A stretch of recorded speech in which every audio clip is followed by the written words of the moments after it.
আজকে আমি একটি শিং মাছের ভুনা নিয়ে আসলাম। এই যে শিং মাছটা সুন্দর করে কেটে এই যে ফেরে এর ভিতরে রক ছিল, রক বের করে দিয়েছি, কেটে ধুয়ে সুন্দর করে রেখেছি।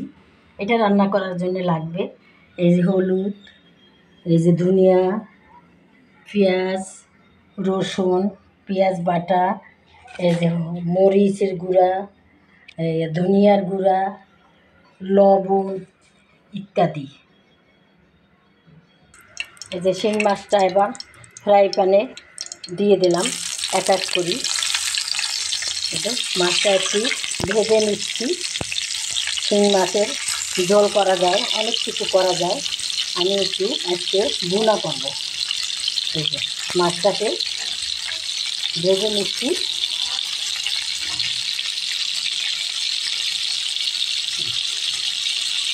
এখানে টমেটোকে ব্লেন্ডার করে নিচ্ছি। এই যে টমেটোটা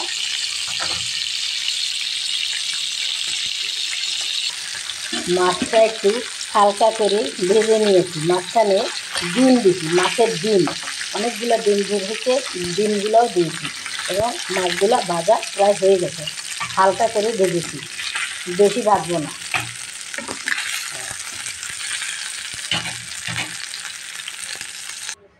চুলায় পাতিল বসাই দিছি। এখন আস্তে আস্তে সব মশলা দিয়ে দিচ্ছি। পেঁয়াজ বাটা দিয়ে দিলাম, পেঁয়াজ কুচিও দেওয়া যায়, কিন্তু আমি পেঁয়াজ বাটা দিয়ে দিলাম।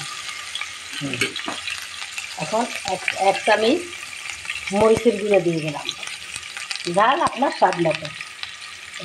ধনিয়ার গুঁড়ো দিলাম এক চামচ, হলুদের গুঁড়ি দিলাম আধা চামচ, জিরার গুঁড়ি দিয়ে দিলাম আধা চামচ, এক চামচের চেয়ে একটু কম। এবং টমেটোটা পেস্ট করে রেখেছিলাম সেটা দিয়ে দিলাম।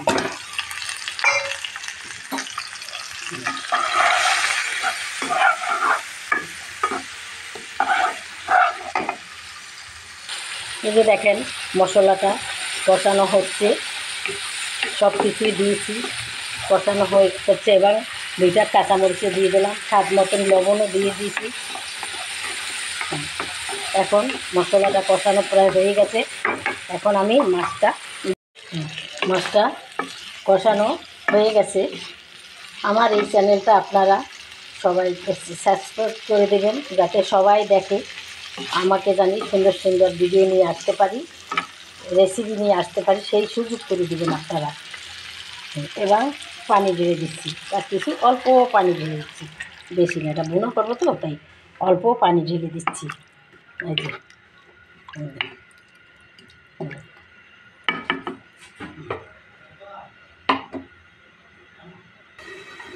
দেখেন আমার মাছটা ভুনা হয়ে গেছে। দেখেন আমার মাছটা ভুনা হয়ে গেছে। অনেকে গরম মশলার গুঁড়ি দেয়, কিন্তু আমার মাছের ভিতরে গরম মশলার গুঁড়ি ভালো লাগে না, তাই একটু আমি ভাজা জিরার গুঁড়ো দিয়ে দিচ্ছি, যাতে এটার টেস্ট অনেক ভালো আসবে।